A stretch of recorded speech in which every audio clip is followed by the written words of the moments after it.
Back from the dead.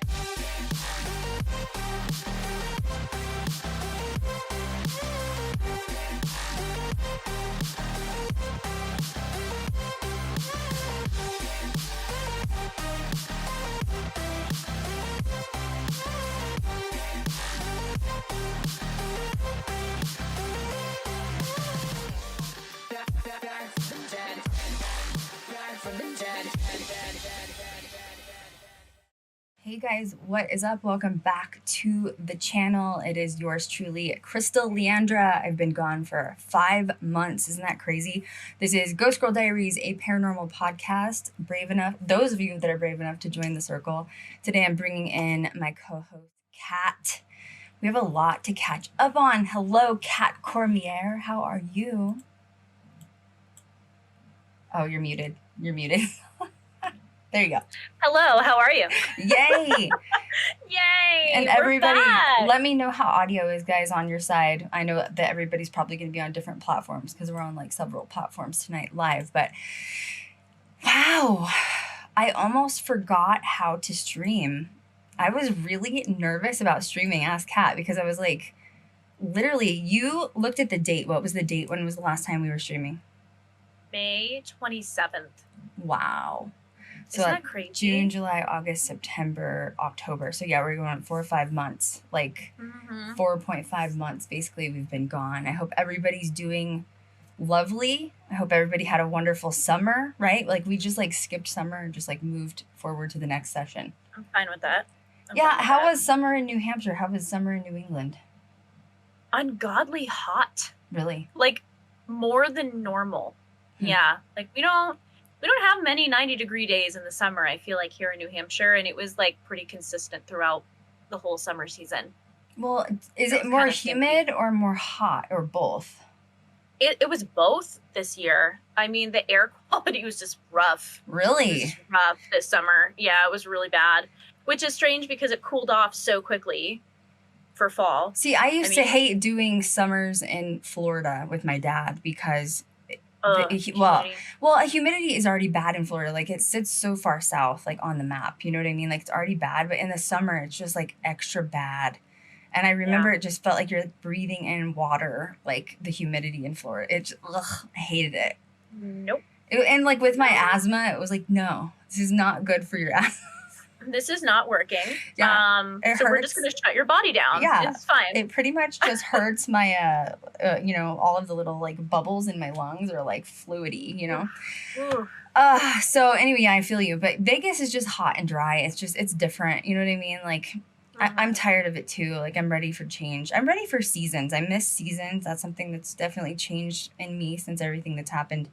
And I really, growing up in Colorado, especially, like you have fall, you have winter. I'm not the biggest fan of winters. I'm going to be honest, but Yeah. I'm willing to sacrifice to have a fall. You know what I mean? Like, Yeah. because really Vegas has like spring and summer and that's it. Yeah. Like right now until about June, we're in spring like continuously for the next like however. So it's like 70 degrees year round. It's great. I can't complain. Sure, Yeah. you get some rain here and there, but like I don't know. I miss fall. I like to see the leaves turning and like, the fall crisp stuff. You Ooh, know. The crispy leaves. The crispy leaves. I like myself some And the crispy leaves. cider. Yeah. See, like they do have like hay rides and stuff here, but it's just not. It's not. Oh, I wasn't even on multi-stream. So if you guys are talking, I didn't see it till now. I'm sorry. It's been a while since I've been back. Look, I didn't unmute my microphone, so we're all just trying to figure it out together. I was really nervous to stream on tonight for like no reason. Like I know what I'm doing, but I haven't done it in like 5 months. So because of that, I'm just like, what's going on? So we have a lot to get. This is my life. Everything. Literally. So we have a lot to sort of catch up on. So I love you guys. I've been getting lots of messages from you guys. Those of you that follow my personal content know that I basically did start doing personal content. So I started doing like my makeup stuff. Like this is really request via you guys. you've been wanting to see my makeup and stuff. Like, how do you do your makeup? So I started that, and it kind of went well on TikTok. And honestly, it was a really, really good creative outlet for me to, you know, close out all the really bad, dark stuff going on in my life, and be able to just be creative. It was a really good outlet. And I just knew that I still wasn't ready to come back for Ghost Girl Diaries because, you know, it's been like, I always call it, you know, like I've been chasing that dragon for so long, right? Like I've been on the journey of Ghost Girl Diaries for like over 10 years. Kat's obviously been on it for going on 4 or 5. And you know the hustle. I mean, like, it really takes a hustle and it's a lot of work. You know, Kat does all the social media management. She manages all the comments. So if Ghost Girl's ever like commenting back to you on social media, it's Kat. And you know, sometimes Elfie helps, I help too. But so we want it to be us that's actually like talking to you guys. We don't want it to just be somebody that we hire. And then anything that we post online is me. And it's just a lot of work. And I just didn't want to jump back into it till I was ready. So we have a lot to catch up on. The first part of this stream is going to be personal. The first part of the stream is going to, you know, talk about some dark things that I've been through. And the second part is going to be, you know, kind of some stuff that we've been following on social media, essentially. So, Kat, first of all, how are you? Where have you been for the last 5 months? How's life going? You're very busy. You have your hands in several pots right now. So let's talk about that. Many different cauldrons. I have my hands in many different cauldrons. Yes. No, I've just been actually very busy with music. Mm-hmm. Theater kind of came back into my life randomly, unexpectedly. And, you know, I feel like I took the summer for just, you know, self-care. I feel like I've had a lot of change happen recently, and I've just been, I don't know, just taking it a day at a time. Yeah, you know? Kind of went through like your own death and rebirth. Definitely not as dark as mine, but we both had one kind of, which is interesting. Yeah, it was really interesting, and I'm grateful for, you know, Krystal's support and all that. But yeah, then theater kind of came in. So I've been in rehearsals for a musical I'm doing called Jekyll and Hyde. And my character's name is Emma Carew. So I'm Dr. Jekyll's fiance in the show. I'm one of the supporting leads. And it's been a great show. Reintegrating myself back into rehearsals and theater life has been fun. It's been very fun. And I think a very healthy outlet for me in the interim of so much change. So, yeah, so that's pretty much just what I've been doing. And it's been really nice to be surrounded by some theater family and see some familiar faces and feel some familiar energy. And, you know, help out with GGD as well. And we're just keeping busy all the time. Mm-hmm. The work never stops. Mm-hmm. Work never stops. Even if we're not on as consistently, there's always some hustling going on behind the scenes. Mm-hmm. So we're really grateful for you guys and your patience with us, and we're really happy to be back. So yeah, timing is everything. You used your theater as your creative outlet, and I used like makeup and fashion as my creative outlet. So that is interesting. We didn't even realize we both did that. We kind of like, okay, we really did. Yeah. Yeah, we did opposite things, you know. Mm-hmm. I feel like I've been more I was on TikTok for a minute, but I feel more of a connection with Instagram. I feel like that's a way I can kind of connect with you guys more. It's a little bit easier for me to get content out that way. So I haven't had as much of a heavy presence on TikTok as Krystal has, but I'm on Instagram. So I'm hoping to get back on the TikTok fam when the show kind of dies down a little bit. The first show is coming up the weekend of Halloween. So perfect timing to have a spooky show. Mm-hmm. Yeah, so I have lots of exciting things I want to integrate with TikTok and tarot and spooky things. All the spooky things. Spooky girls. Mm-hmm. And GGD too. Yeah. It's going to be a lot of fun. Yeah, we're working on creating more content together too. We're actually getting ready to brainstorm here over the next couple of weeks. We would really like to do some sort of like spooky girl skits together. Yes. Yeah, but we haven't decided what or how to do yet. So like where Kat's at home, because obviously for now we live on opposite sides of the United States. I'm still wanting to move East Coast. That's kind of been my decision. I just need a change, like a life change. Even if it's part-time, even if I keep like a home in Vegas or something, I don't know. I haven't decided what I'm doing yet, but, yeah, we're wanting to do something where she films and then I film and then we like merge them together. And like, I don't know, we haven't decided yet, but hopefully something good will come out of it once we start brainstorming. So I'm excited. We're so random when we do that too. It's like one of us gets an idea and then we're on the phone for like an hour and we're like, but what about this? Mm-hmm. And then we go to like plan and we're planning for like hours and hours because we get like really in detail and depth, and then it's like 20 minutes. Well, we have really good balance between the two of us because, well, we both have Aries stelliums. I have 5 placements in Aries. Kat has 3 placements in Aries. And then we're both water rising signs. We're both air moons. And then I'm an earth sun and Kat is a fire sun. So I don't know, it just freaking works for some reason. It does. Yeah. I feel like we understand each other to the point where we don't even have to like say anything. We just get it. Yep. It's an energy thing. I mean, Yeah. it's been 5 years. It'd be 5 years in July. Yeah. Yeah, 5 years in July. Yeah, we're Crazy. going to talk about that too. I know a lot of people have asked about, what's going on with GGD. Like, do I still want to get it signed? Let's like address a couple of things first. Over the summer, when I decided to take this sabbatical, rumors started to fly. And the rumors that started to, when you've been on YouTube as long as I have been, which is a ridiculous amount of years, the amount of views that I've gotten, you're going to get people that talk, right? Like people are going to say whatever they want to say.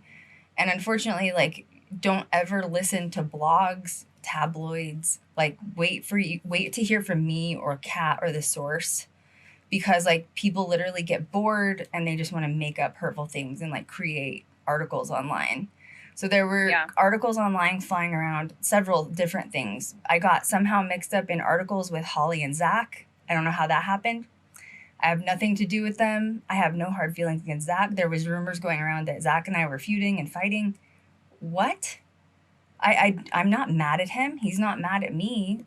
Who created that? Who created that? There's no hard feelings on. Like, I don't have problems with anybody, to be honest with you. I just stay to myself. I do my own thing. And then the other thing of rumors that were flying was I quit GGD and like walked away. That's not true. That's like not even far like close to the truth. And for someone to even create those blogs or content online is just bored people making shit up, honestly. And so yeah, none of that's true. I'm not mad at anybody. I'm not feuding with anybody. I didn't quit GGD, but I did have like a massive sort of death and rebirth. So I think that's like the perfect segue. Did I cover that? You think that was good? Yeah, I think that was good.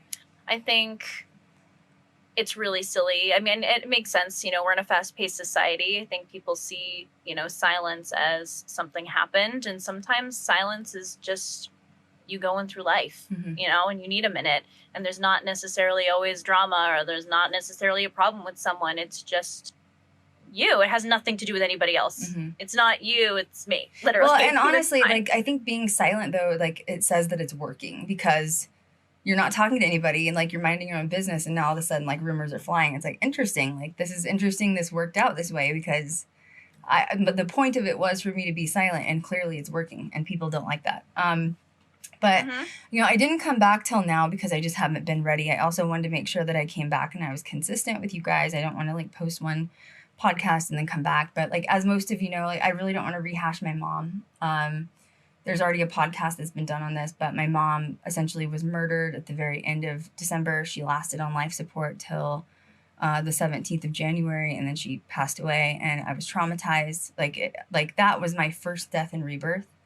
My mom was my best friend. I'm an only child. She raised me as a single parent. I was like beyond devastated. I'm still devastated. I'm not ever probably going to recover for that, honestly.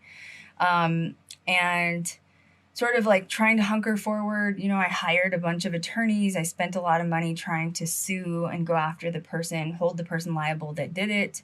And there's laws that protect this person. Blew a ridiculous amount of money trying to get justice for my mom. Didn't work, but that also put me in like a funk. You know what I mean? And in March, so I've talked publicly about step parents, but I've never talked publicly about my biological father. And there's a lot of reasons for that. We're going to kind of chat about some of that stuff. But my biological father, my stepmom passed away a few years ago. And he was very lonely after that because they'd been together since I was 8. And my mom, being the kind person that she was just always there for my dad. Like, she used to say, like, doesn't matter if you get married to someone or not. If you have a child with that person, it's not till you're 18. It's for life, period. Like, that doesn't just go away. Like, a lot of people like, oh, once you're 18, it's done. No, it's not. And like, same for my parents. Like, they split when I was 8, and they were still consistently in my life together forever. So my mom kind of became my dad's solid. I'm not going to say they were back together because they weren't. but she was definitely his emotional support after my stepmom died. And so when my mom died, it wrecked my dad. It just wrecked him. Because really, as sad as this is going to sound, my mom was really my dad's only friend. And so when she died and the way she died, her being murdered, like he was just beside himself. He was not handling her death well. I mean, neither was I, if I'm being completely honest. I needed some time to process it by myself. I'm still processing it. I'm in a much better place than I was, let's say, in January, but like this is going to be a long road to recovery. Like, you know, this wasn't just a typical death. This wasn't like she died after surgery. You know, she died in her sleep. She had a heart attack and died. Like, she was intentionally taken from me, and that's going to take a long time to un-F. And I think my dad was going through a similar process. And so basically, my dad kind of started to fall sick in March of this year. So this is like barely 2 months after my mom passed away. And I'm going to be kind of honest, like I couldn't really deal with it. As a human, I had max capacity, and as a human, there was only so much I could handle. And I was just at max capacity. And so kind of going back, like my dad and I we were close when I was little, and we were not close as an adult. And it's sad that it happened that way, but you know, he left when I was 8 with my stepmom and moved to Florida. And that really broke apart that relationship in more ways than one. Up until 8, though, I was very close with my dad. You know, I'm shocked I'm even talking about this, because I was like never going to speak about my dad publicly until now. So this is hard for me to do. And I'm not sure how much I want to share. But essentially my dad came from the South. He came from, he was very white, blonde hair, blue eyes. He came from an extremely religious / racist family, long line of racist family, like 6-8 generation farmers in the South. And essentially the way that their families were raised, where you have children to become mules for you for the farm. So they were raised to be the workers and caretakers of the farm. And my dad was raised into a large family with lots of boys, all boys actually. And at a very young age, he rejected the idea of becoming a farmer. He didn't want to be a farmer. He didn't want to, he wanted to break those generational curses of just like constantly farming and like stay on the farm your whole life and just pass it on from generation to generation. And so at a young age, my dad really got into music. He was a singer. He played guitar. He's actually the person that got me into music. I know that if any of you have purchased my book, Kat's gonna cue the book. Kat, no, I'm just kidding. If she always has it right there. Oh my God, Jesus. I talk in my book about. Buy it on Amazon. I talk about being a singer, which is where Kat and I really bonded, because she's a singer as well. And so at a young age, basically my dad, you know, our bond, my dad and myself, our bond was Johnny Cash. My dad loved Johnny Cash. He idolized Johnny Cash. And the main reason was because if you know anything about Johnny Cash's like story as a child, like he was also forced into farm work. And at 18, he left home and like joined the military and like escaped basically that lifestyle. So that was why my dad, you know, really admired Johnny Cash so much. So for me growing up, it was on country music and predominantly Johnny Cash. And I remember just being in his truck at a very young age, like being able to even, you know, speak at 2 and 3, singing just Johnny Cash in his truck for hours. And so that was always our unique bond. My dad was kind of a savant when it came to music. He taught himself how to play guitar by ear. He could literally hear a song on guitar and play it. So he never even had like a formal lesson. He taught me how to play guitar. And at like the age of 3, since he was into performing, I started performing for my family. And that was when my parents were like, oh my God, she can actually sing. Like, even though she's little, she can sing. And my dad started basically pursuing me to get voice lessons.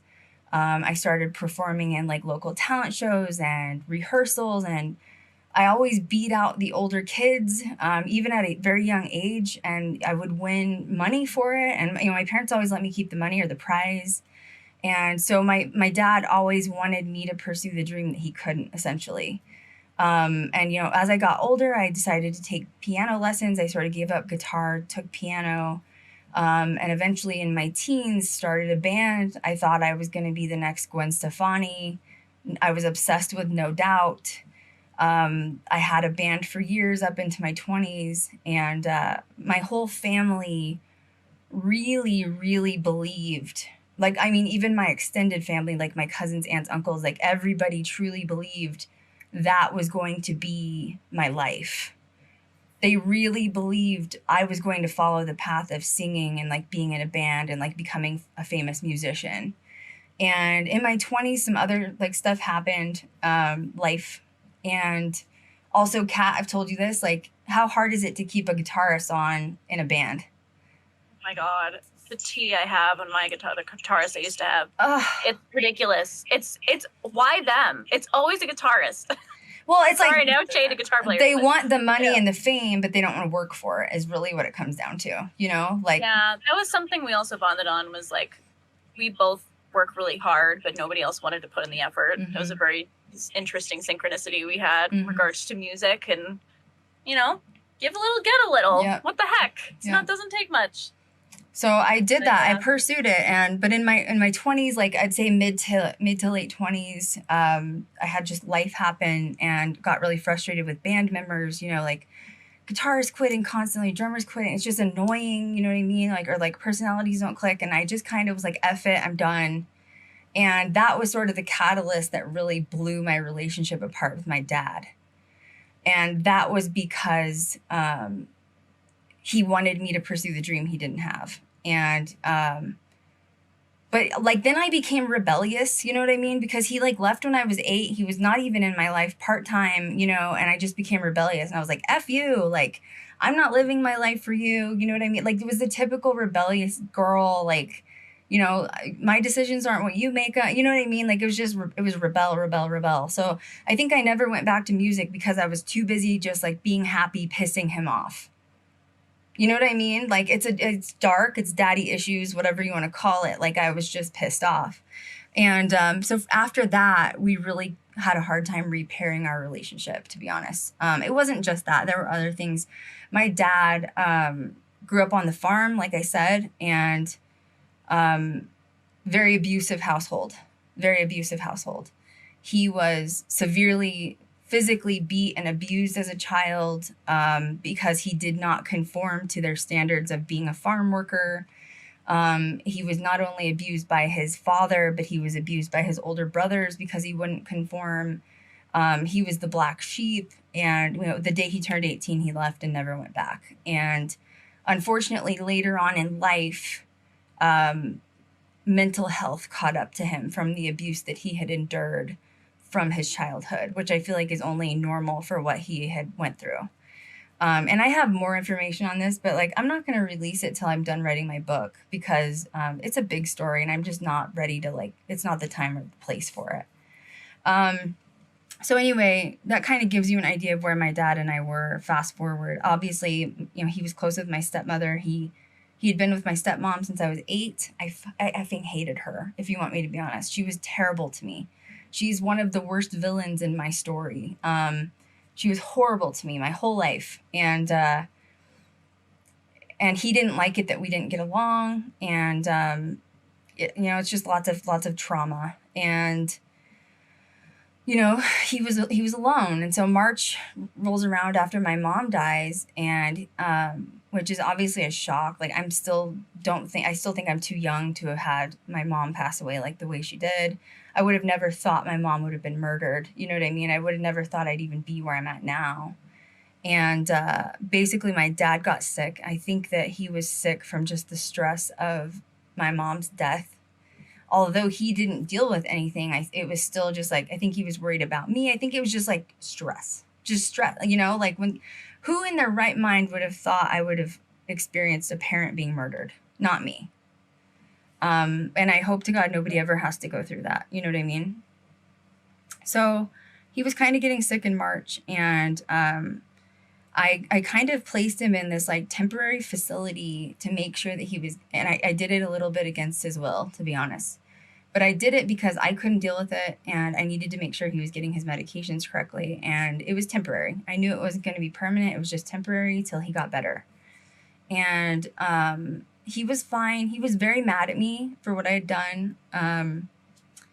He was mad because like he got his freedom taken away a little bit, but like I kept trying to say like it's not permanent. I just want to make sure you're better. I'm not well enough myself to come help you. And so he was there in that facility for about a month, and we just were fighting horrible, honestly. He was very angry with me, although I still feel like I made the right decision placing him there temporarily. I got a phone call on June 7th that he was talking to another patient or resident there, and he went in to go call me on his cell phone, and he sat in a chair and was basically found completely unconscious. And they raced him to the hospital, and they tried to do CPR. He was not on like a do not resuscitate, and he was not able to come back. Basically, he had just like instant heart failure, and the doctors said that his death was probably peaceful. He just sat in a chair, went to sleep, and didn't wake up, essentially, is what happened. And here's Krystal with both of her parents gone at a very young age, and I'm very confused. The doctor was shocked that it happened too, but the doctor was like, a lot of times with parents, if one goes, even if they're separated, the other one will go because they have that like soulmate bond. And considering this was heart failure, the doctor was like, I just feel like your dad literally died from a broken heart because of your mom. And I was speechless. I was beside myself. I had cried so much from my mother's death that I had nothing left to cry over my dad. And all I knew was I had to pull the plug on Ghost Girl Diaries temporarily until I could figure out what was wrong with me and how I was going to deal with this, because I knew after both of my parents dying, 4 months apart, Kat. 4 months apart. And I'm an only child with no family to lean on and count on. I knew I was going to have a mental breakdown. I knew I was facing an actual death and rebirth. It's called Dark Night of the Soul, whatever you want to call it. I knew that I was about to go through it, and I didn't want to do it publicly. And that was why I pulled the plug on Ghost Girl Diaries temporarily, because I needed to go through this in a very, very private manner. And nobody on this planet could understand what I was going through. I asked my spirit guides in the universe to deliver me people that had experienced their parents being murdered. They delivered them. I met some people that experienced similar ways that my mom was killed. And I'm going to be honest, it helped me like this much, like very teeny. And like, it wasn't enough. So I knew that it didn't matter who I was around, that I was going to have to go on this healing journey extremely isolated. And I had no choice. I didn't have the start of the mental breakdown until about the end of July is when it started. When my dad first died, I just couldn't deal with it, because you're talking about burying 2 people, cremating 2 people, filling out the paperwork for death certificates for 2 people, making obituaries for 2 people. Do you know how traumatic that is to do that as an only child and have no support around you whatsoever? I don't have an aunt to call or a grandparent or a sibling. I was by myself doing all of this. And I just scooped all of my feelings under the rug purposely because I just couldn't deal with it. And then it all caught up with me at the end of July. And I absolutely lost my shit. And had really terrible... a lot of relationships left in my life. I had here's for an example. My mom has a brother that I'm not very close with. He's my uncle. He's never really been in my life. But he was really the only person I felt like I could reach out to that was family to just let him know, hey, my dad died too. So I texted him. He was the first person I let know that my dad died. And his response was, oh, that sucks. And I was like, okay, I don't need this person in my life. Like, if there's no equal give and take, this person doesn't want to be a part of my life. I give more to them than they give to me. There's no point to keep this relationship going. All of my cousins that are on my mom's side, not a single person called to see if I was okay. Not a single person messaged me. And trust me, they stalk the F out of me on social media. They know about Ghost Girl Diaries. They know about my fame. They know about the times I've been on TV, radio shows. They know everything. Not a single person reached out to me to see if I was okay. What family I did hear from, and some friends, they're calling me and they're like, oh my God, if my mom was murdered and then my dad died 4 months later, I would just go off myself. You should just go off yourself. I can't tell you how many people told me that. So I would call Kat and I would be like, why is everyone telling me to commit suicide? Why is multiple people telling, should I do that? Like, I was literally confused. It was backwards. Backwards. I could not believe I was hearing that. Multiple people were like, oh, I couldn't handle it if I were you. I would just go like jump off a bridge. Like, everyone kept saying that to me. I was like so confused. I was like, I'm an Aquarius moon. Aquariuses are known for shutting off their emotions. I'm like, did I shut my emotions off so much that I'm not understanding what everybody else is seeing? You know what I mean? And so thank God I had Kat as my conscience, because if I would have been completely isolated, I might have been in trouble. And just everyone's telling me to just off myself. And so I'm telling Kat, I'm like, what should I do? She's like, block them. Block them all. Block every single one. Anybody that said that to you, block them. So I did. I blocked them through email. I blocked them through phone calls. And these were people like that I thought were like important to me. Like, this wasn't just like, I've already gone through shadow work and like eliminated toxic people. You know what I mean? So like, why are the people that I thought were important to me still being dark, you know? And so I start blocking people. I'm blocking people. And honestly, I start feeling better as I don't have to hear about this dark shit anymore, telling me to, I'm in a bad place. Don't tell me to go jump off a bridge. Like, that's just not the right thing to say. If you can't find the words to say to somebody, then just don't talk to them, you know? And then I have this one friend that I've known for years. I've literally known this person since like I was 12 years old. She's been like a lifelong friend, but she's always known for her drama. She's always got drama going on. She's a Leo. She loves to be center stage. No offense to Leos. She just loves the drama. And she has a boyfriend that's like a drug dealer, and she's always moving in and moving out of his house. And there's always this drama.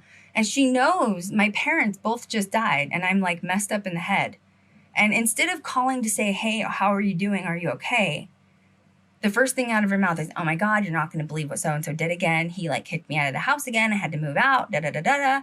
And then like just like third world problems that like I don't care about right now. And I'm like offended that you're even calling me to tell me you're about your druggy boyfriend when I'm literally having like a meltdown right now. Never asking if I was okay. So I called Kat again. I'm like, what should I do? She's like, block her. Block her, block her, block her. But it was hard though, because I've known this person like over half my life. I'm shocked that I had so many relationships bust apart from my parents' death. And I'm not the person that like puts my trauma off onto other people. It's not like I was calling everybody being like, oh my God, look, you know, I wasn't doing that at all. They were coming to me be like, oh yeah, I heard they died. You should just like go jump off a bridge. That's what I would do. I wouldn't be able to handle it. Like, I'd just go kill myself. Jesus. So it was a weird death and rebirth. It wasn't only the death and rebirth of my parents and where I was. I lost a lot of relationships through my parents dying, and it was shocking to me. I had to figure out, you know, like relationships that were no longer serving me from the past. I needed people that were willing to give me equal give and take. I needed people that were understanding of the dark times that I was going through. And I needed people to give me the space and the time to be able to figure it out.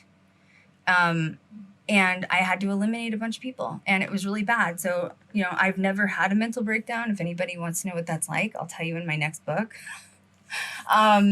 There's a lot of crying, there's screaming, there's not eating, there's, you think you're going crazy. You think everybody hates your guts. You're paranoid. I felt really isolated and alone with both my parents being gone. I am an only child. You know, my dad's side of my family, when he died, they hate me because I'm Indigenous. So I've been not accepted by them since I was born, literally. Not a single person called to ask me if I was okay after my dad's death, and he has a pretty big family in the South. All they did was send me any belongings that he had, and not even a card to say, like, I'm sorry for your, nothing. In fact, some of these people that sent me his items, I've never even met my entire life. Isn't that crazy? So they didn't even, like, introduce themselves. They just were like, here's this stuff. See ya. See ya never. And my mom's side of the family is such a mess. I just don't, you know, they're all drug addicts, and I just don't talk to any of them. And I just had to figure out where my relationships were in my life. And it's weird because when I started to eliminate all of this stuff and, like, go through this death and rebirth process of learning who this new sense of self was, who this new identity of me was, opportunities started flooding in. And over the summer, even though I was going through that, I ended up going to Los Angeles for like 4 days, and I filmed a true crime documentary over the summer. And that was cool. Woo! I know. So that will be premiering. That was really exciting. That was cool. So that'll be premiering in December. I'll tell you guys when it premieres. I'm really excited about that. It actually kind of has something to do with me being involved with my music career, singing as a kid in pageants. So that'll be really cool to, like, share that with you guys. And I actually just finished filming another secret project. That one I'm really excited about. Woo! Secret. Yeah, that one though I should be able to announce in the next week or two. That one I should be able to announce, like, really soon.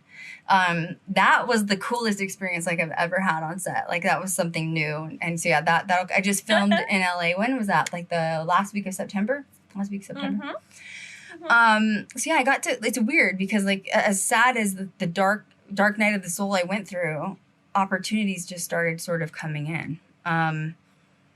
Now, one thing I want to just do before we start the other stream is talking about change and how important change is, and it's okay. And I know there's some people that are like, you know, who are you going to be, Chris? Like, I'm just different now, you know, like I'm much better.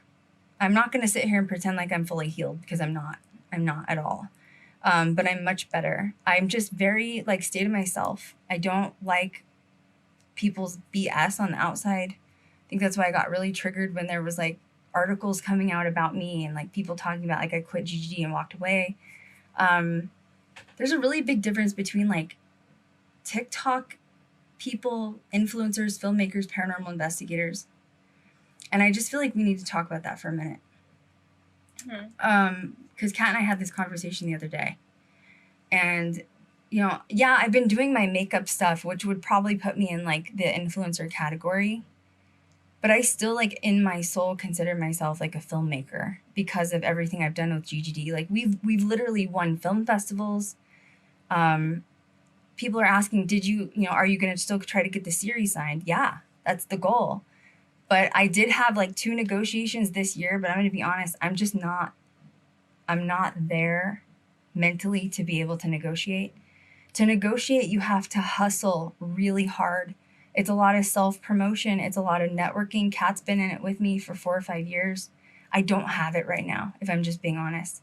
I don't have it in me to cold call production companies and producers and hustle online and try to get, I just don't have it. I'm tired. I'm like a soul tired. Now, I really need the universe to just bring that to me on its own.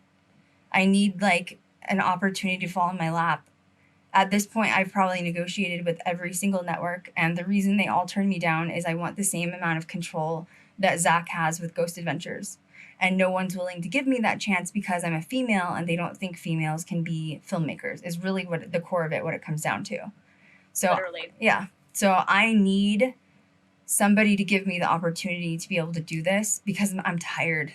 I'm just tired. I cannot keep hustling this. It's the same dragon I've been chasing, the same fight and war. Like, I'm a warrior. I've been having the same negotiation for years with production companies, producers. Like, if I'm a girl, I've already won film festivals as best director. I've have the proof for you that I can do this, and it's still not enough because I have female genitalia, like literally. And because of that, I'm just tired. I don't have the strength to fight it right now. So I've really just been manifesting the universe. This time I want change. I don't want to go get it myself. I would like it to come to me and find us and sign us, because I'm tired. I've been through a lot. The universe really knocked me down this year, and I'm a tough cookie. Like, I can go through some stuff, but I really got knocked over hard a couple of times this year. And I have to be really mindful of like where I'm placing my energy. I'm very selfish with my energy now. I'm very selfish with who I allow, who has a privilege to be in my energy field, because I realized that a lot of people had ill intent for me when my parents died. So I'm just being very careful with who's allowed to be around me at this point. I'm still Krystal with Ghost Girl. I'm just a tamer version. My ego self is dead. My old self is dead. I've learned to balance out my masculine, feminine energies. But, you know, through the summer, it was interesting because Kat was sort of taking notes, and there was some drama going online with other TikTok influencers and like paranormal investigators. And that's exactly why I don't want to be in those categories. Something from working with Zach, like, because, you know, no matter what, like, Zach and I have gone in and out of each other's lives for 12 years, right? We talk and we don't talk, and then we talk and we don't talk. I go to the museum, I don't hear from him. It doesn't matter. It's always going to come back around for full circle again, right? At the end of the day, whether we're talking or not, Zach and I have the utmost respect for each other. I respect him and he respects me, because people don't realize 100% of the shows, other than Zach, are all mass produced by production companies. Zach is the only one as an actual filmmaker. He's gone to school for it. He has his, I don't think he has a degree. I think he has a certificate. And that's what he applies to create what he has created. That is why they're going on 30 seasons. He is a filmmaker made paranormal investigator. But everybody online wants to be an influencer, wants to be a paranormal investigator. And then they fight with each other. But see, what I learned from Zach is the only competition that you ever have is yourself. Zach's only competition is himself. I can guarantee you right now, nobody's ever going to hit 30 seasons of whatever TV show except Zach. He's the only one. He's competing only by himself. And that is why, with all of the drama that goes on with paranormal investigators, paranormal groups, influencers, I don't get involved with it, because I stay in my own lane. I don't pay attention to what anybody's doing around me except myself and Ghost Girl Diaries. I don't have competition. My competition is myself. And I do not like to get caught up in all of the online BS. Did I say that right? I mean, you were watching it more, right, while it was happening. It's really obnoxious. And, you know, even going back to the Zach thing, you can hate on him all you want, but he's the most successful one out of the paranormal, you know, the community. He knows what he's doing. Well, there's a reason. You're saying there's a reason for that. Yeah. He stays to himself, and he doesn't worry about the clicks. You know, think about it. You think about Ghost Hunters, right? Like, they have Ghost Hunters Academy and Ghost Hunters. And then what was the other one? Ghost Hunters International. And like, so then it just becomes getting bigger. And then those drift off into other shows, right? And then they all become cliques. They all become cliques. And then there's a clique here. And, oh, I hate you and I hate you. Oh, but you're allowed to be my friend and you're not. Oh, you copied my content. You didn't copy my content. Oh, she got a show deal. I didn't get a show deal. That's the key that people aren't seeing that Zach does. He doesn't care about the cliques. He doesn't need to be friends with anybody. He needs to worry about himself and what he's doing. Well, and he takes accountability. You know what I mean? Because at the end of the day, you're left with you. And if you're not putting in the work to get the results that you want and you're complaining about someone else, then you're not doing what you need to do to get yourself there. Why don't you focus on yourself more and not everybody else, and not creating cliques, and maybe you'll get somewhere.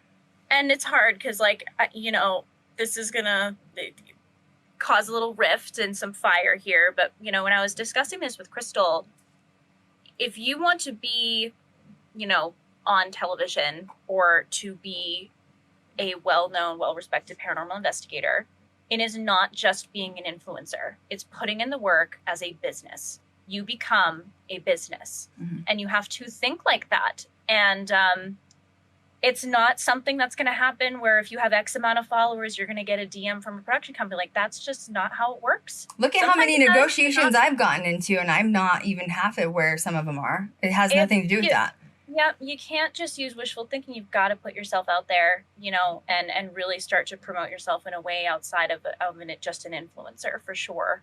And that's not to say that people that are paranormal investigating and are influencers are not legit either. You know, we're not saying that. But what we're saying is, you know, you can't complain about opportunities or wanting to put yourself out there if you're not going to put yourself out there as such.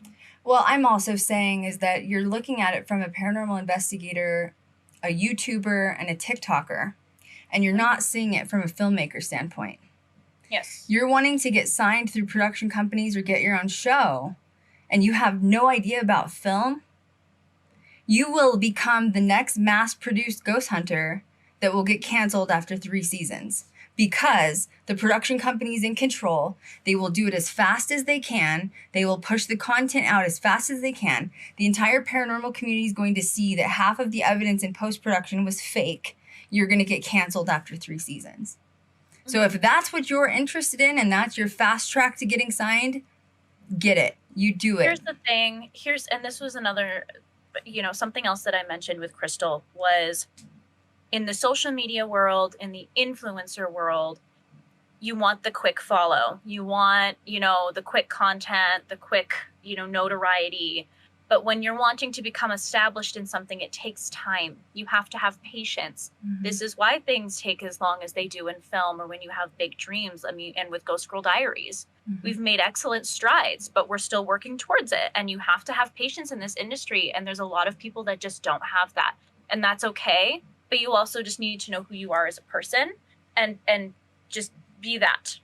Like, it's okay. Well, there's a lot of naiveness going on a little bit too. I've had some influencers message me, multiple, not just one. These are like paranormal influencers. And they're wanting to get signed and they think I have some sort of in. Well, girl, if I had an in, boo, we'd all have an in. Because no, it's true though. If I could get Ghost Girl Diaries signed, I would absolutely start signing other series, and it would be under my control to make sure that it was done right and that it lasted. You know what I mean? But like, you don't even realize I have been fighting the fight of literally just being a female ghost hunter. Literally, that is the only fight. And like, you think that you can just get in really quickly? I mean, if you want to be mass produced, you can probably get signed really easily. But I don't want my stuff to fail. My biggest fear is getting Ghost Girl Diaries signed. It gets mass produced. And by the way, let me tell you, we've already had that offer. We could have been signed last year. Yeah, several, but last year too. We could have been signed if I would have handed the reins over and said, yeah, do it. But the problem is the production companies do not understand paranormal film. And when they go into post-production, they're going to make a bunch of fake evidence so that people watch it. And the paranormal community is going to know it's fake. And then it's going to get canceled. And I don't want to get canceled. You don't want the quick fame. You don't want the quick buck.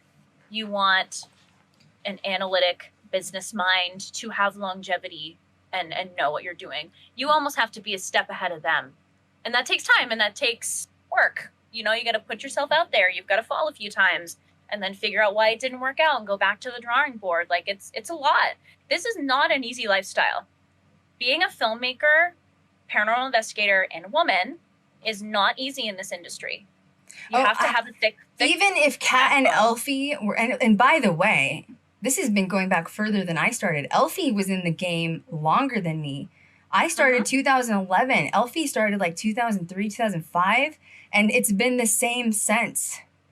Yeah. So it's if you think it's going to change overnight, it's going to take someone like me, and not me necessarily, but someone like me, a female, getting in to be able to produce other females. That's the only way things are going to change. Someone's got to go in to be a voice and be the first one to start it.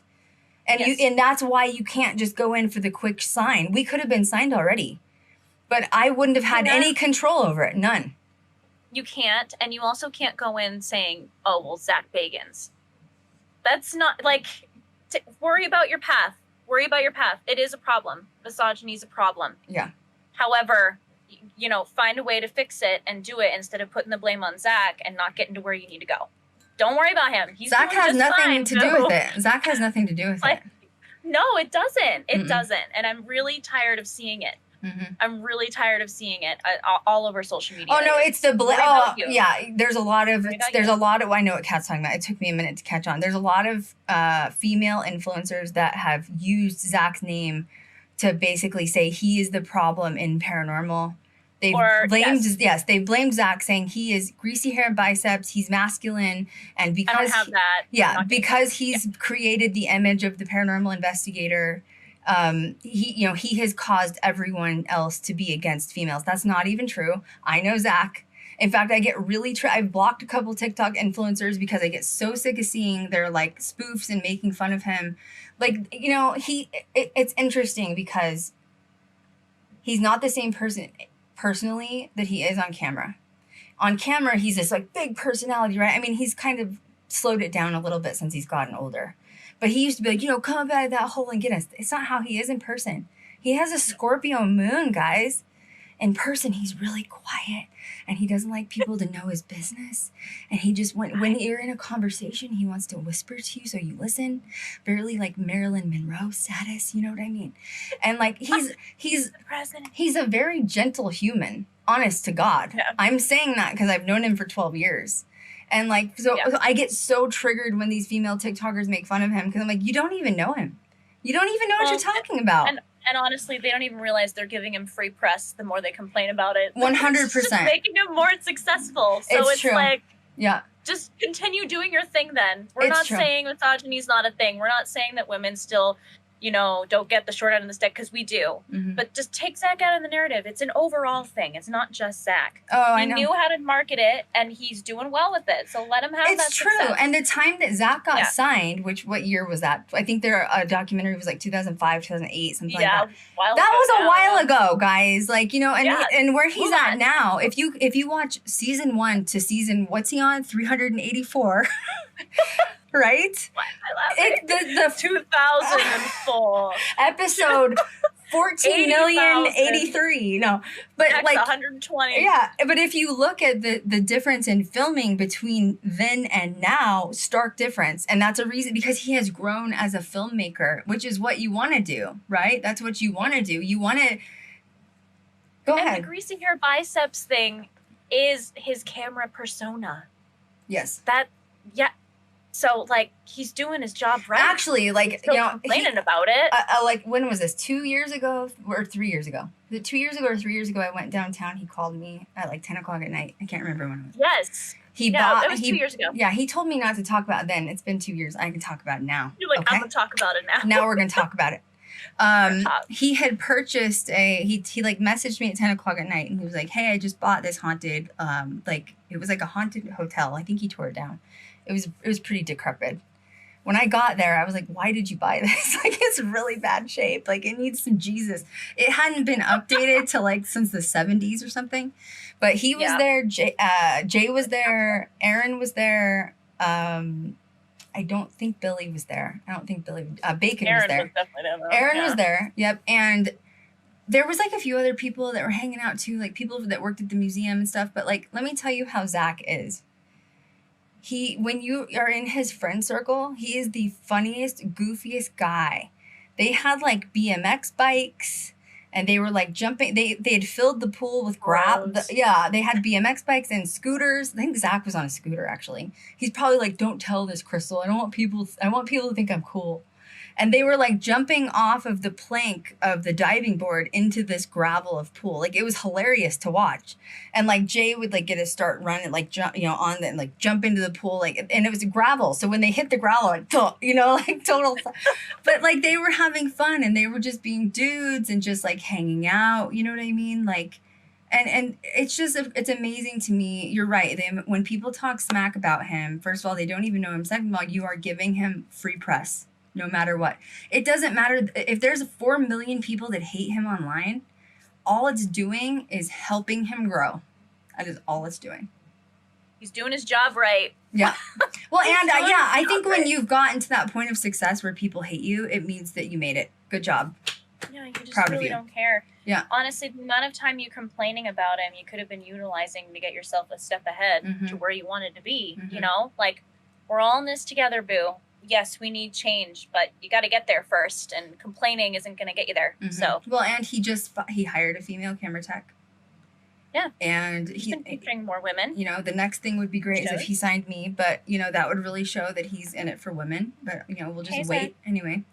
No, but I was really, I think we just needed to address that. And I consider myself a filmmaker before I consider myself an influencer, and before I consider myself a paranormal investigator. That's it. Yeah, they're their own categories. They're their own categories. It's not to be better. It's not to say anyone's better than anyone else. No. It's just, you know, if you're wanting those big dreams and goals, we're just saying it's time to start thinking about. Why don't you work for it and stop talking about other people? Yeah, I mean, just do it. Yeah. Speaking of TikTok and cancel culture, everyone tried to cancel Jeffrey Dahmer.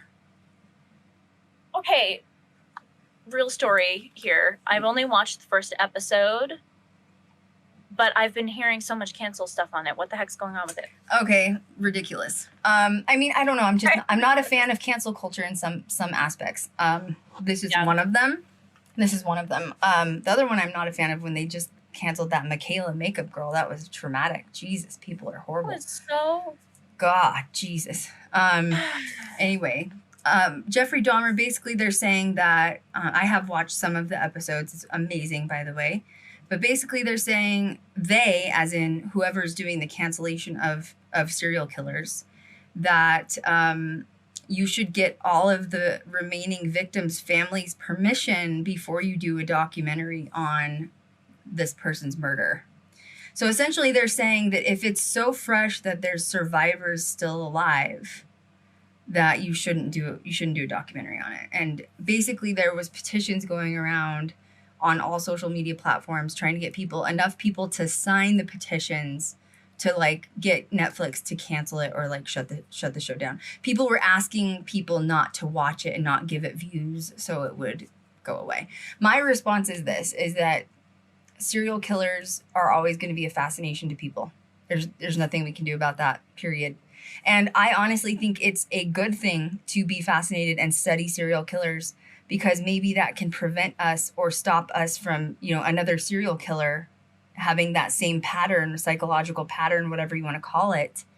I think there's a really big importance behind it.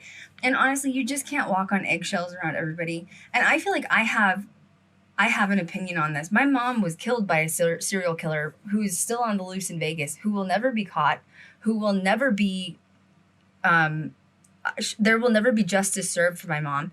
I know she's not the only person that this person has murdered. She did it so comfortably and easily. And she's free right now. So if anyone has an opinion on canceling serial killers, it's me. Because I've experienced it with my mom. And I do not think they should be canceled. Why? We need to study them so that maybe we can prevent this from happening again.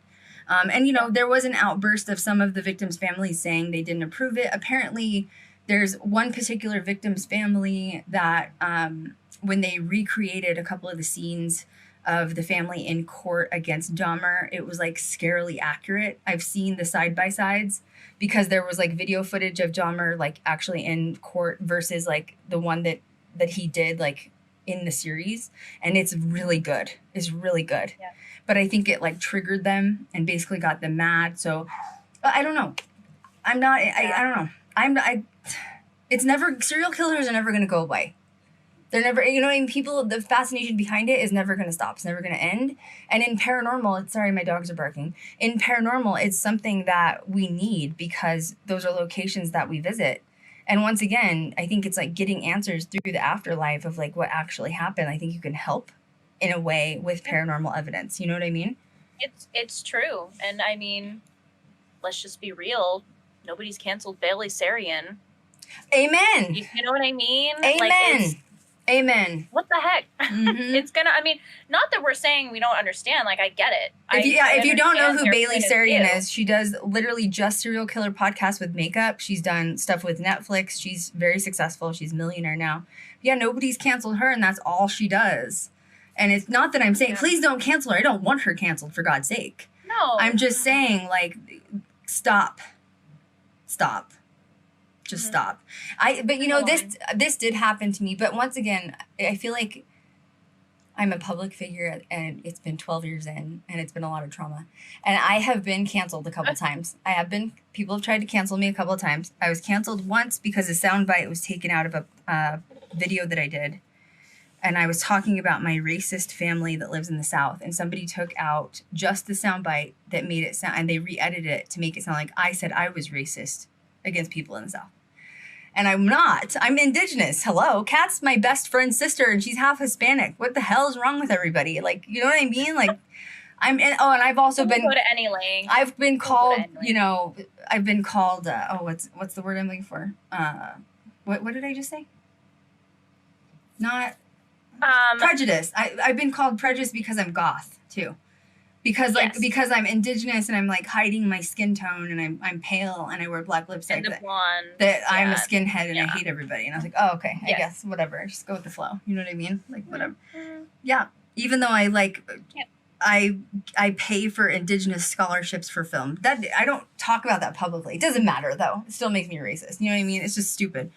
So once again though, if you've become somebody and you've gotten canceled, it means you're doing something right. I also got canceled once because I did a video on the how haunted Columbine High School is. And the video wasn't me talking about, the video is that a past employee, because I grew up by Columbine. I was in lockdown when Columbine happened. I was literally up the street from Columbine when it happened. I was in middle school though. And I was on Paranormal Challenge, and then, you know, kind of became like a little famous in Colorado for that, because there's not a lot of people that get on TV from Colorado. And I was invited by a school employee to come to Columbine, which I'd already been there and I already knew that it was haunted. And they basically wanted me to investigate to make sure that no souls were trapped there. And the video that I did was saying, I don't think it's appropriate. I don't think we need to do an investigation.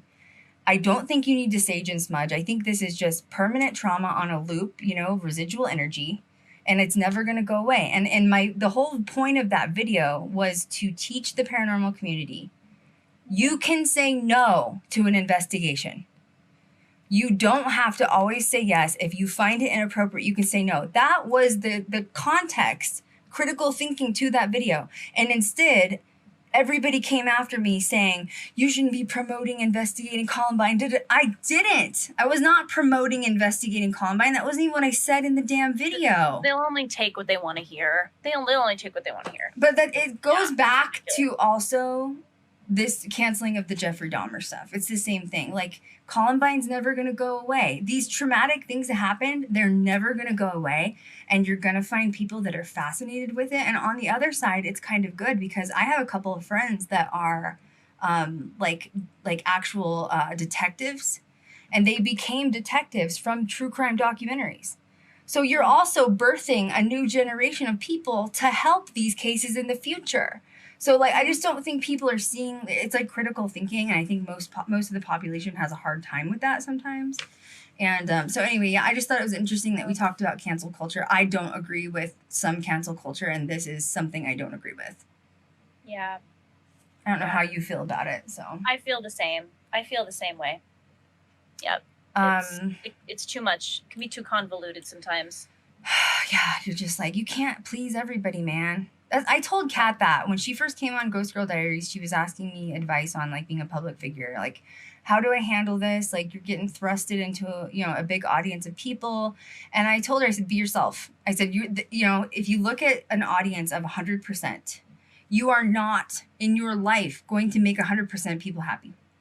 You're not. And I said, if you can walk away with at least 50% of people liking you and liking who you are, you did your job. That's enough.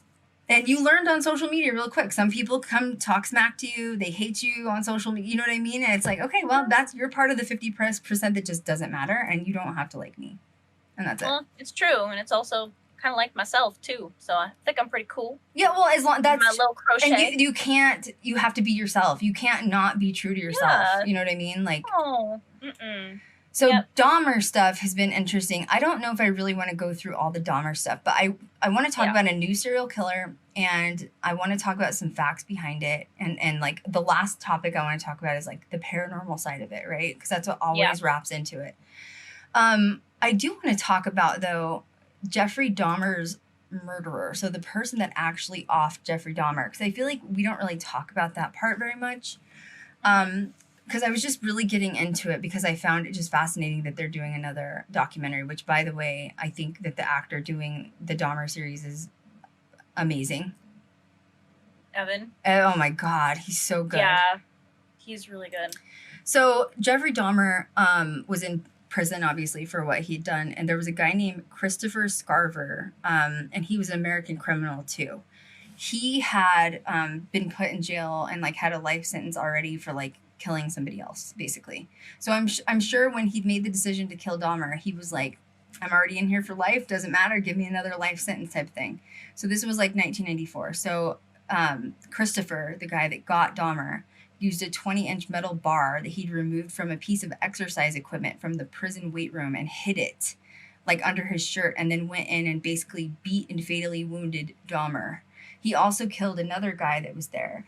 So my question was, though, was like, why did this guy kill him? You know what I mean? Like, what was the reason for it? Backing up, though, so Christopher, what happened? Did you just hear that? No, what was it? Whoa, it scared me. Is it on my side? One of my jars just moved on my freaking... Are you okay? Oh my God, it just scared the crap out of me. My gosh, yeah, it's fine. We're good. Yeah, but I mean, like, a jar moving by itself isn't normal. No, that's not. Well, it's a typical day in my apartment. Typical day with GGD. What else is it's new? Fine. There's always paranormal activity live. This is the only reason why people come on live. Oh, weird. So Christopher, this guy, he was hearing voices and having delusions. So he was diagnosed with schizophrenia. So this is the guy that killed Dahmer in jail, in prison. And so anyway, he had a murder conviction that was like happened on June 1st of 1990. And this all went down on the morning of November 28th of 1994. Christopher was doing work detail with two inmates, Jesse Anderson, who was serving time for the murder of his wife, and then Dahmer was there, who had obviously like his cannibalistic serial killer spree, right? I'm sure, though, everyone was deathly afraid of Dahmer. Oh, yeah. Especially how calm his energy was, like how his demeanor was. Mm-hmm. Was very just like nonchalant. Mm-hmm. That's sketch. Yeah, That's but like as a sketch. prisoner, would you want to hang out with Dahmer? Like, no, I'm good. You know No, what I mean? Like, no. So No. it's just really bad. Immediately no. So basically, Christopher first killed Jesse Anderson with a wooden stick in the showers, and then he went afterwards to go beat Jeffrey Dahmer with the 20-inch like pipe, like dumbbell thing that he had. It was like a piece of exercise equipment. Then afterwards, Jesse returned to his cell, and he informed like the correction officers, like what he had done. He said, I killed Jesse and I killed Jeffrey, and I did it because I heard the voice of God. God told me to do it. Which was interesting. So Dahmer he was rushed to a hospital, but he died like an hour later. And Anderson died Anderson's the other guy he beat. He ended up dying two days later. He was on life support, and they removed him from life support. But my question was like, why did he go after these two people specifically? So Christopher was Black, and he knew that most of Jeffrey Dahmer's like victims were Black. So they think that's why he did it. Because he was trying to get, whatever revenge for like the victims. Basically, he was killing like innocent Black kids. There was like a 14-year-old involved with Dahmer too. It's just horrible. Yeah. And the other one was Anderson. He had stabbed his wife to death. And after he stabbed his wife to death, he attempted to frame two Black men that did the attack. So that's why they think Jesse also killed him. Yeah. So he was basically getting revenge for like what happened to this like community of Black people. So I wanted to know, because I feel like that part's always left out. You know what I mean? Well, and it says here too that an agent representing Scarver, who was the one that beat Jeffrey Dahmer, that he's willing to write a tell-all book about the killing of Dahmer. Yeah. Yeah. But I don't know how much you can say about it. I'd read it. Jesus God. I would.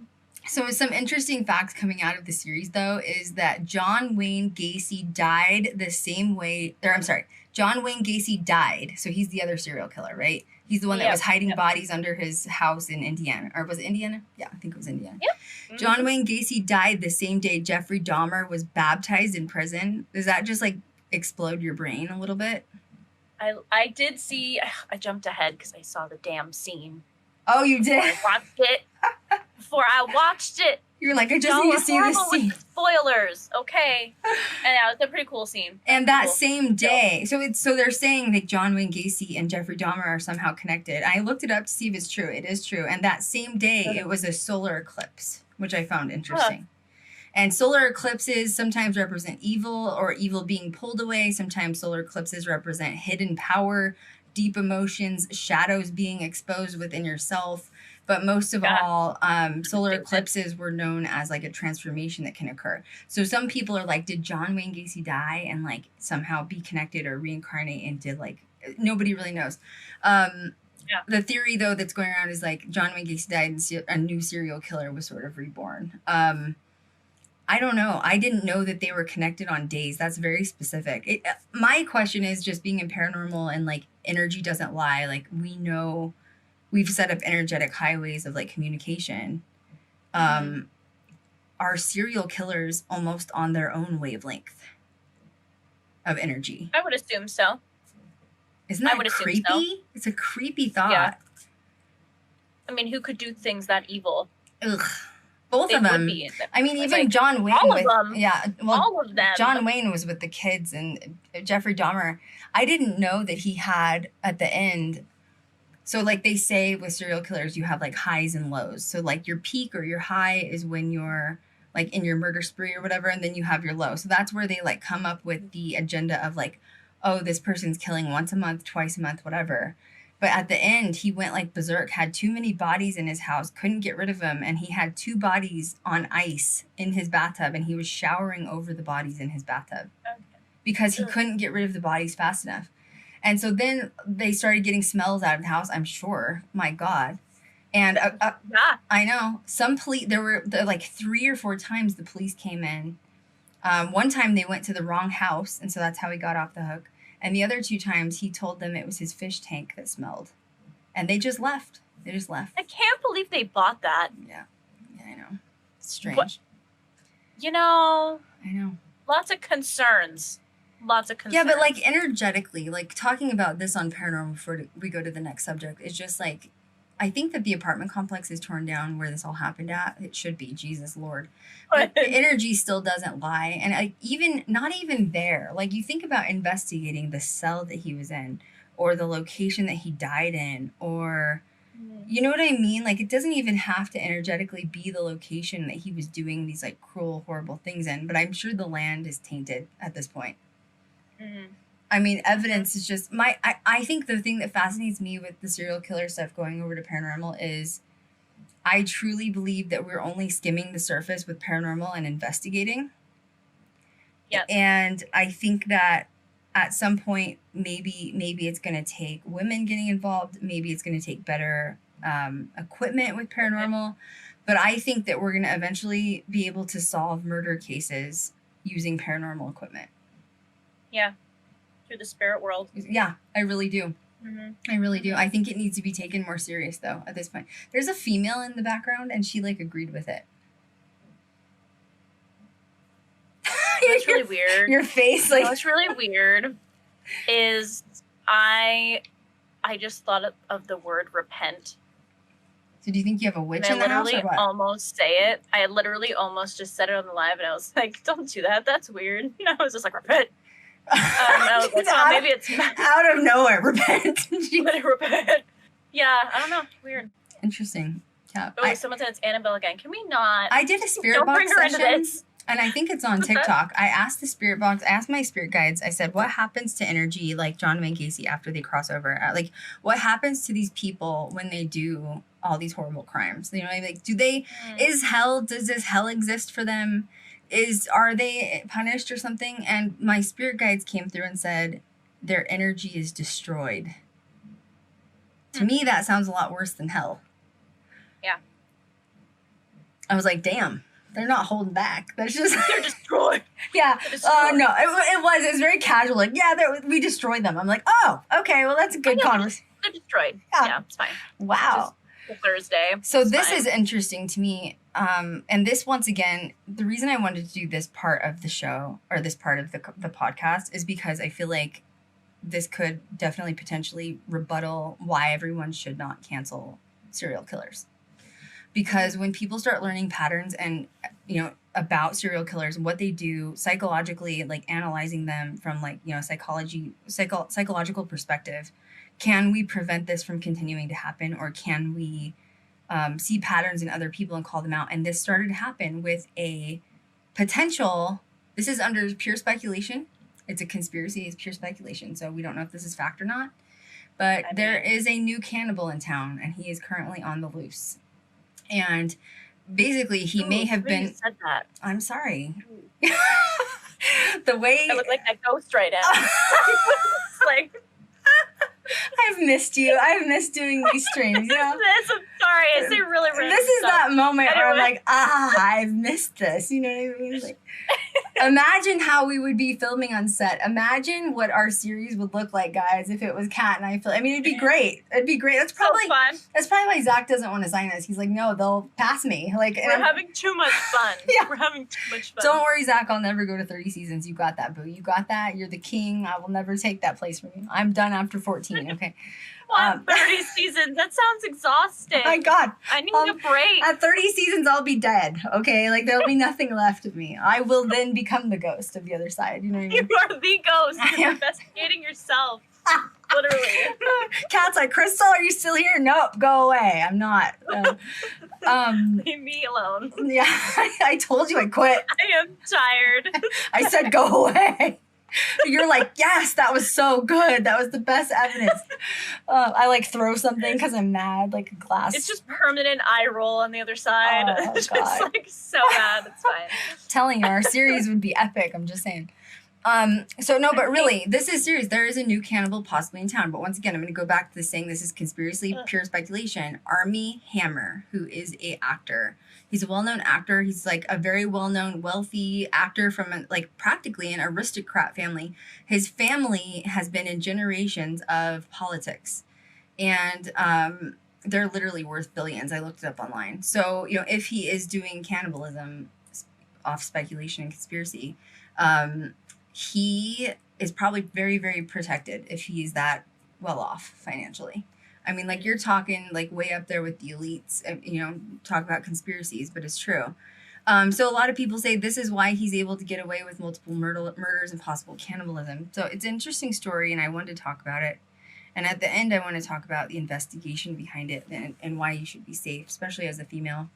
So basically, Armie, goes through separation, and he moves into like this abandoned hotel in Joshua Tree, California, which is outside of Palm Springs. It's like a few hours east of LA.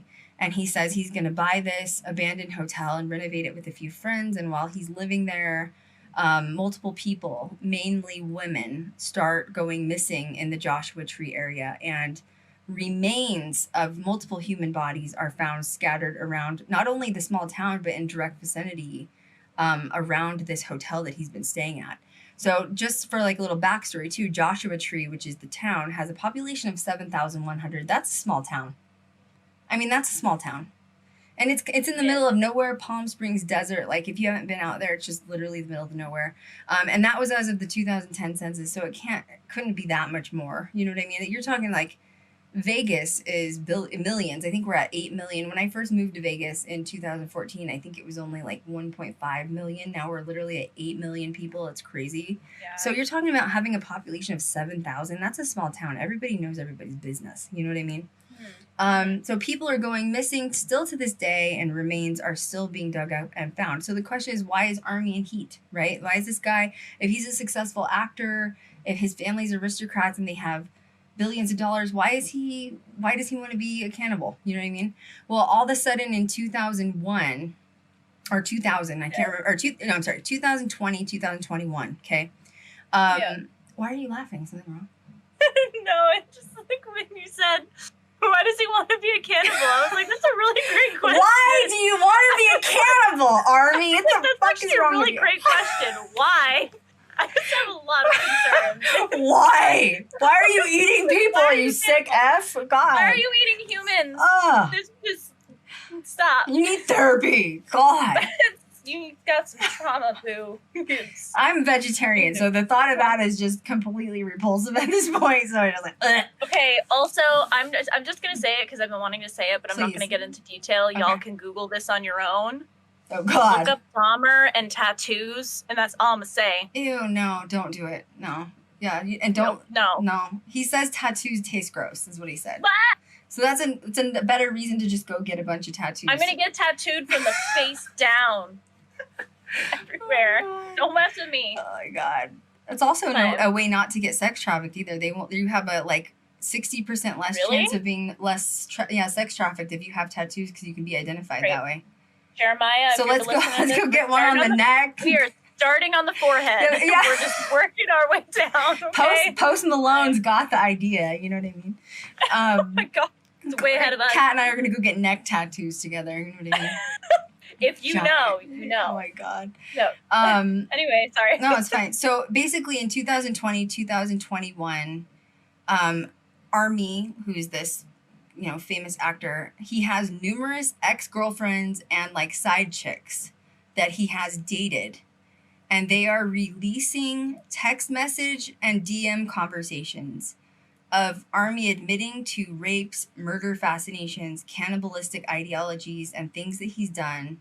And they have publicly released these screenshots on social media. They released these conversations publicly. Armie also went on the record on an interview in Jimmy Kimmel in 2020 and said that he was living in Joshua Tree at the abandoned hotel. So that's on the record that he was there.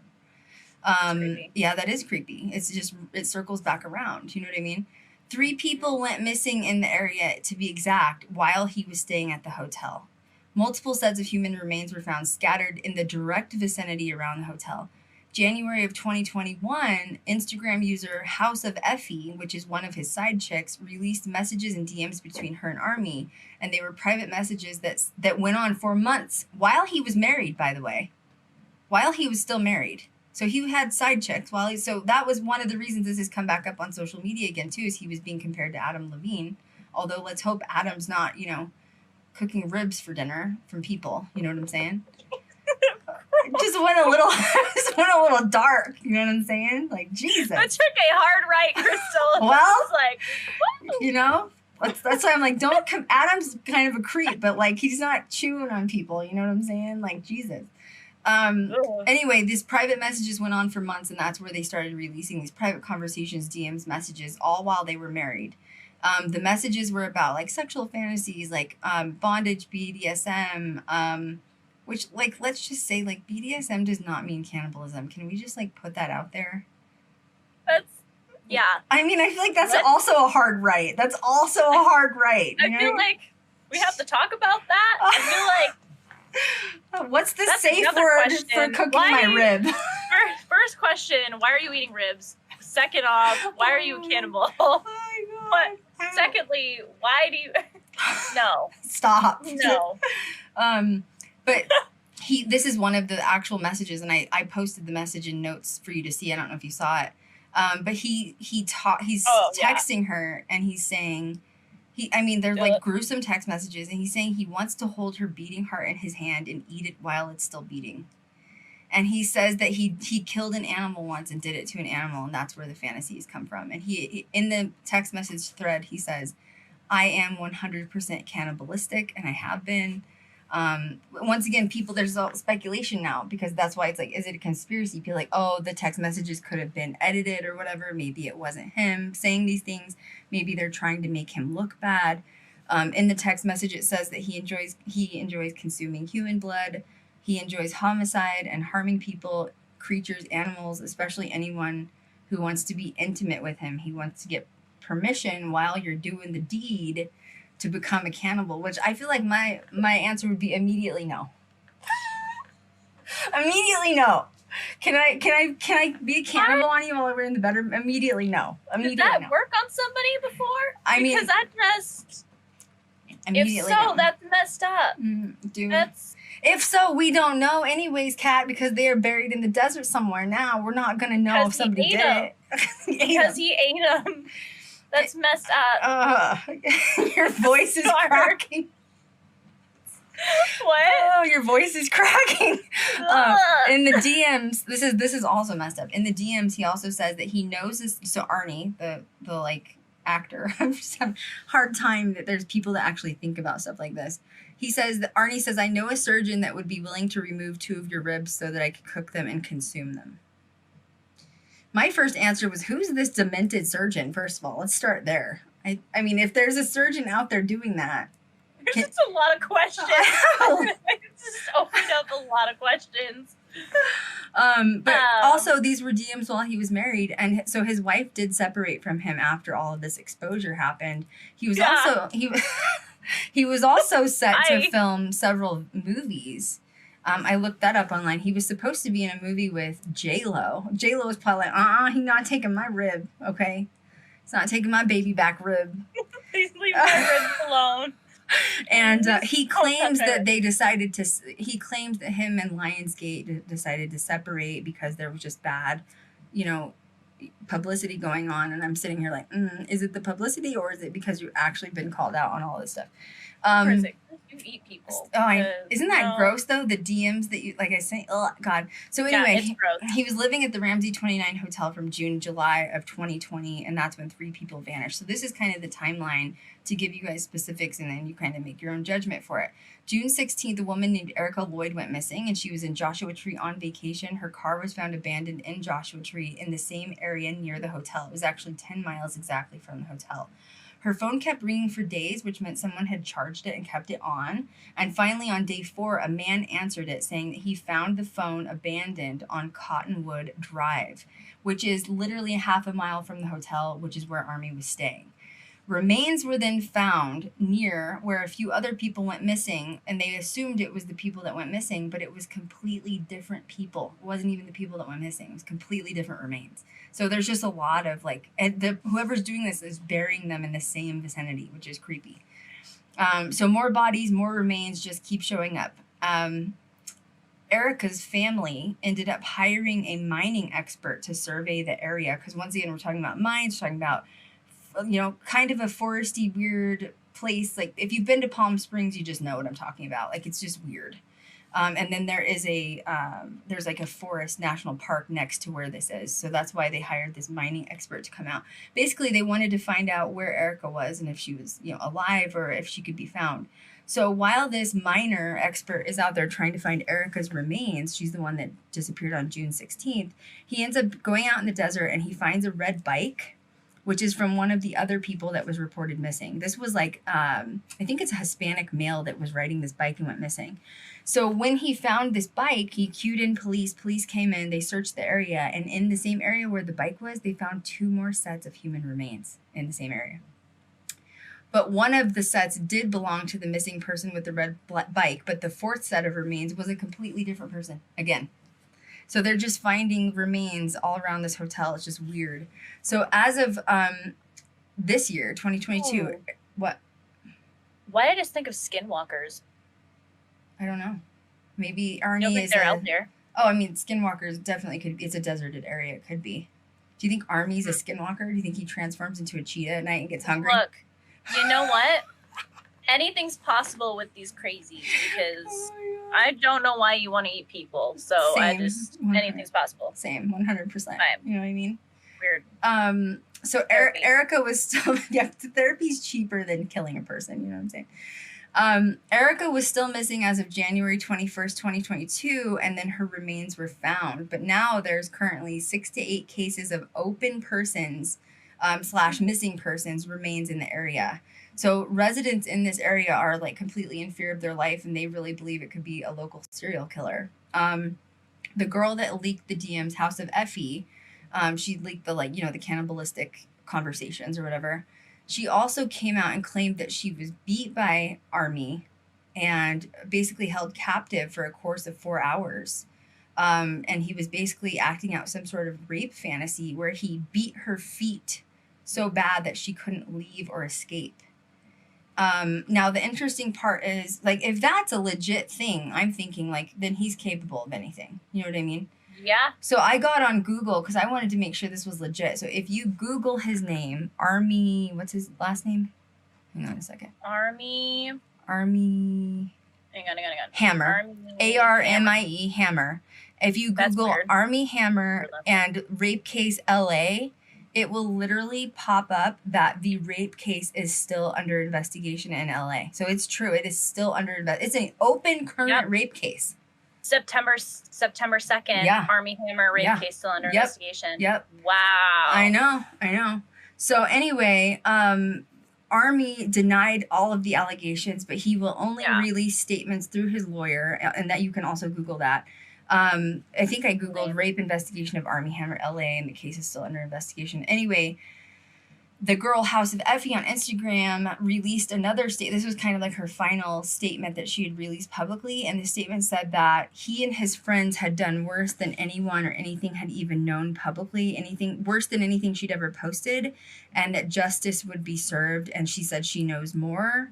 My only opinion is, like, for her exposing him for all this, I hope she doesn't go missing. I hope she doesn't either.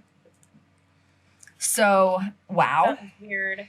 Yeah, and I linked a couple of other articles which just talk about how, you know, his family has so much money, guys, like it's in the billions. So the question is, where is he at right now? Well, like I said, he was supposed to be going through all these, like, big movies, like with Jennifer Lopez and stuff, and he basically moved to the Cayman Islands and he's selling timeshares because he's trying to lay low. And I'm like, I don't know if you can lay low from all this. This is a lot of bodies to lay low from. You know what I'm saying? But it's like two ways. You have two ways you can look at this. Either on one side, he's completely guilty, and it's like, Jesus. And, you know, it's kind of hard to say he's not, considering the rape case that's open against him currently in LA. But on the flip side, if he's innocent, dude, this guy's whole life has just been slaughtered through social media. I feel like this is a lot for it to not be true. Well, yeah, and he's only releasing statements through his attorney. Like, you look at Adam Levine, who, like, is also accused of cheating, and he, like, hurried up and rushed and just put a public statement on his Instagram story really fast. You know what I mean? Like, if it were me and I was trying to save my reputation, I wouldn't wait to put in, you know, a statement out through an attorney. To me, that smells a little suspicious. I'd be like, Jesus, what the hell is wrong with these people? Like, no, I'm not doing that. You know what I mean? So I don't know. It goes either way. Paranormal aspects. You know, there's a lot of people online that have been talking about going to Joshua Tree, going to this area, you know, this hotel. I looked it up online. You can stay there. It's open right now. You can stay at the actual hotel.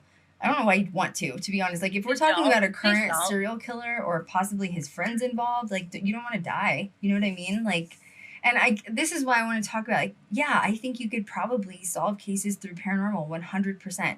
However, especially being female in this industry, that's another reason I've had such high requirements for my series with Kat and Elfie, is we need security because we are female. You know, that is just the truth behind it, is we can't go in like Zach and the guys because they're protected from just being themselves. We are girls. Girls are smaller. Girls can be taken over more easily. Thank God I have... You know, our security team is veterans, thank God. So they'll be going with us everywhere. They're huge guys that, you know, literally practiced in the war. So we're safe with them. Built like tanks. Oh, yeah. Our head security is, God, how tall? 6'7"? Like 6'7". He's huge. Literally. Go ahead and try to get through him. I think if somebody tried to get him, he would still get you. He would. He's huge. But, I mean... I don't know. Just be safe. You know what I mean? Like, I do think ghost hunting is a huge avenue through the serial killer side, which is why I don't want it to be canceled. I just think it's silly. I understand that the families are hurt, but here's the thing. Whether it's on TV or not, they're always going to be in pain. And that's the same for my mom. Like, this person that got my mom is never going to go to justice. She's probably still out there doing the same thing to other people. That was why I spent so much money trying to bring her to justice, so that I was hoping I could stop her from hurting other people, and I couldn't. And for that, I feel like a failure. And so that heaviness will always be on my back, whether it's publicized or not. So I really do understand what the victims' families are going through. But luckily for them, Dahmer was put in jail, and Jesse did him a favor, I guess. You know what I mean? But it's a highly publicized thing when you're talking about someone doing these horrible things. And it's a terrible, unfortunate event that people have to be tied to it permanently. Yeah. But I told Kat this the other day. I am assuming out there somewhere, we don't know who Jack the Ripper is, but at some point they're going to figure it out through DNA. At some point. Yep. Mm-hmm. And then his great-great-granddaughter is going to be sitting here getting all this publicity. Like, great. It's just what I wanted to be tied to was this idiot. But, like, right. you can't walk on eggshells because her grandfather was her fourth great-grandfather was alive in 1773 or whatever. I know it was like 1880 something, but it happened. I am being dramatic for a purpose. Yeah, right. I'm being dramatic because it's just like you just can't be, I don't know. You can't avoid it. You can't avoid it. It's just part of our history. It happened. Yep. It happened, and people are going to talk. Yep. And even if there wasn't a show about it. Yeah, it's true. You know? Mm-hmm. It's true. It's very true. Social media spreads like a wildfire anyways, though. I think that stresses people out. You know what I mean? So. Yeah, it moves so quick.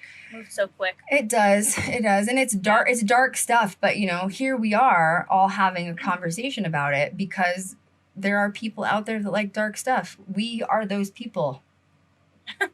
I mean, because we talk to the dead. I mean, that's literally what we do. And most of the people that we talk to on the other side didn't have the best deaths either. You know what I mean? So I guess if you're going to cancel serial killers, you might as well just cancel paranormal and all of it together. And you better not do that because this has been a long 12 years of my life trying to get this damn series signed. No. I'm like, no. It's not funny. Yeah. No. Well, that was good. That was a good first string back. That was good. Yeah, I'm feeling good about it. Feels good to be back, guys. Yeah, sorry we've been gone. I hope you understand. I'm better. Don't worry. I'm okay. I'm going to be okay. I just want good people in my life. That's all. Mm-hmm. And I have to make sure of who I'm allowing in my energy field and who I'm not. And there's a lot of people that don't deserve to be in my energy field, and I'm just being very cognizant of that. And to the future, my ultimate goal is always to get the series signed. I just don't have the energy in me for a fight right now because it's always a fight. And I'm tired, and I just hope that you guys respect that. So my real only goal right now is pushing TikTok content, pushing, the podcast. That's going to be my priority, and just healing. I need to heal.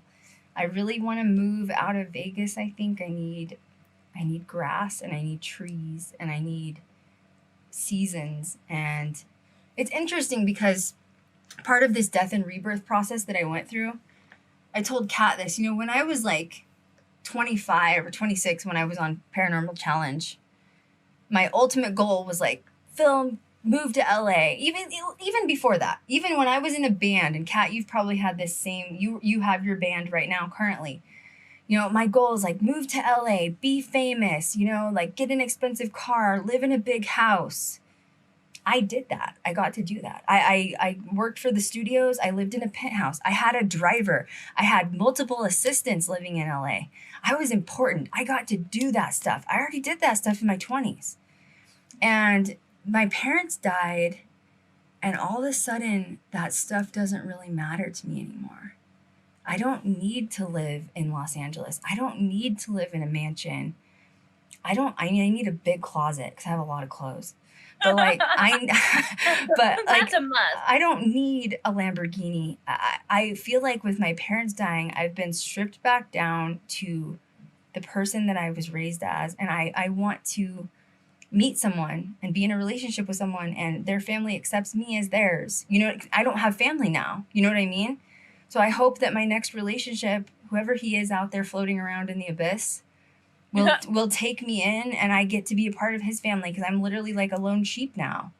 And I want to move. I want to be somewhere where there's trees and grass. And I used to hike. I want to go hiking. And I grew up on ATVs and dirt bikes. I want to do that again. You know what I mean? Like, I want to get back to my roots. My parents dying pushed me back to my roots.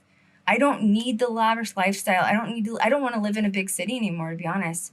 I'm in Vegas, and I grew up in a city like a suburb of Denver, but there was probably like 150,000 people. So it's not tiny. Like I couldn't live in Joshua Tree with 10,000 people. Like that's just too small.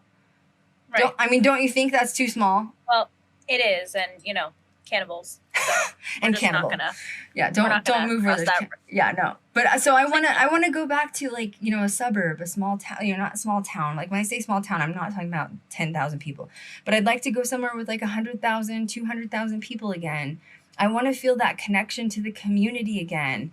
It's time for change. It's time for change. So my goal, and I work on the West Coast a lot. I just filmed 2 major projects in LA. So I would assume I'll probably end up having like an apartment or something like that here in Vegas or LA. And then, but I want to be closer to Kat and Elfie really bad. Especially if the series gets signed, it just doesn't make sense for me. I'm the one that's on the West Coast. They're on the East Coast. Kat's in New Hampshire. Elfie's in PA. So I've been looking at houses on the eastern side of PA and the eastern side of New York. I've narrowed it down to a handful of cities. I'd like to fly out there with Kat. And Kat and I are going to road trip it through these cities to see where I like, the energy the most. I would only be like 4 hours from Kat. Elfie'd be like barely an hour from me. And and for filming, it just makes sense. There's so much more haunted stuff on the East Coast. We could film together for TikTok all the time. Yeah. I could call Kat and be like, dude, see you in 4 hours. She's like, all right, I'll be here in 4 hours. There. Yeah, whatever. Yep. That'd be awesome. Yeah, we could go to Salem for the day, for God's sake. Yeah, my favorite place. So yeah, that's the goal. It's gonna happen. Mm-hmm. You'll be here soon.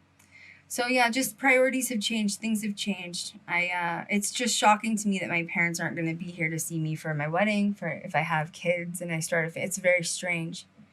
And I'm a firm believer though in past lives. I believe in reincarnation. I believe, we plan our paths before we incarnate.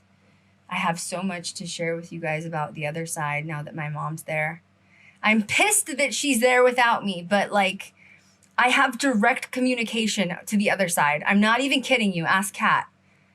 Mm-hmm. I get the best information now, don't I? Like, I ask a question and she gives it to me. Like, I know what's going on. Like, our connection is hardcore. Like, I mainly get my feedback and information in dreams, but I just can't wait to share all that with you guys because I really feel like once I can share everything I've learned about the other side through my mom, no one's going to be afraid of the other side.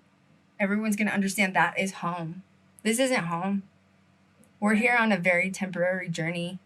And I wrote in a very hard path for myself with my mom being murdered. And I wrote it in on purpose. And that's why I have to figure it out. And here I am, figuring it out. You're doing the thing, girl. Yeah. You're doing the thing. Next step. So next week will be Elfie. Can you remember the topic? I can't remember the topic with Elfie. I think it's like mermaids or something weird. There was some really good topics, I think, or maybe crypto. There was something I saw online. I was like, we need to do it. We need to do a topic on this. Yeah, something like that. And so Elfie will be next week. And yeah. It's good to be back, guys. We missed you. Great. And thank you guys for all the they've been downloading it since we've been gone. Jesus. Been gone for 5 months and you guys are still downloading. I love you guys. You're the best. You're the best. Yep. Make sure you're following us on TikTok. Tomorrow, I will be editing and uploading this podcast to the new channel. I will edit the audio and it will be posted as a podcast on all major platforms, which is, Spotify, Apple, Deezer, iHeartRadio, you name it. We're everywhere, which is why we're getting so many amazing downloads. Next week, we'll be back with more info. And thank you guys for being so awesome. Make sure you follow us on social media. And as always, we will catch you guys next time. Bye, guys. Back